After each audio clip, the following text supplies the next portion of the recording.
దేశంలోనే సంపన్న సీఎంగా ఆంధ్రప్రదేశ్ ముఖ్యమంత్రి చంద్రబాబు నాయుడు నిలిచిండట. ఎన్నికలలో అఫిడవిట్లు ఇస్తారు కదా, ఎవరైనా సరే సీఎం అభ్యర్థి అయినా సరే ఎన్నికలలో పోటీ చేయాలంటే ఎమ్మెల్యేలకు ఎంపీలకు పోటీ చేసే అభ్యర్థులు అఫిడవిట్లు ఇస్తారు. అఫిడవిట్లలో వాళ్ళకు ఉన్నటువంటి ఆస్తులన్నీ, ఒకవేళ కేసులు ఉంటే కనుక కేసులన్నీ, ఇట్లా అనేక అంశాల మీద అఫిడవిట్లలో క్లారిటీ ఇవ్వాల్సి ఉంటుంది.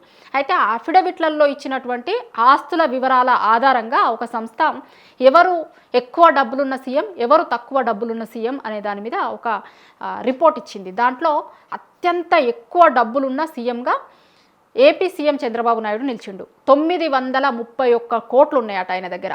ఫస్ట్ ధనిక సీఎం అన్నట్టు.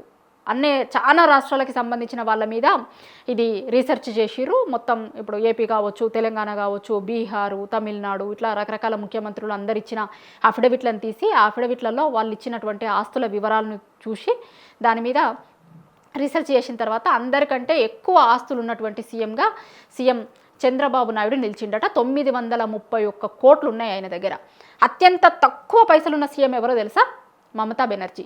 మమతా బెనర్జీ దగ్గర అందరూ సీఎంల కంటే, అన్ని రాష్ట్రాలకు సంబంధించినటువంటి సీఎంల కంటే చాలా తక్కువ డబ్బులు ఉన్నాయి. ఆ డబ్బులు కూడా లక్షలలో ఉన్నాయి. కనీసం ₹1 కోటి కూడా ఆమె దగ్గర లేవు. చాలా తక్కువ డబ్బులు ఉన్నటువంటి, చాలా తక్కువ ఆస్తులు కలిగినటువంటి సీఎంగా మమతా బెనర్జీ నిలిస్తే, దేశం మొత్తంలో సంపన్న సీఎంగా అన్ని రాష్ట్రాల సీఎంలను పక్కకు పెట్టి అందరూ సీఎంల కంటే ఎక్కువ డబ్బులు ఉన్నటువంటి సీఎంగా చంద్రబాబు నాయుడు నిలిచిండు.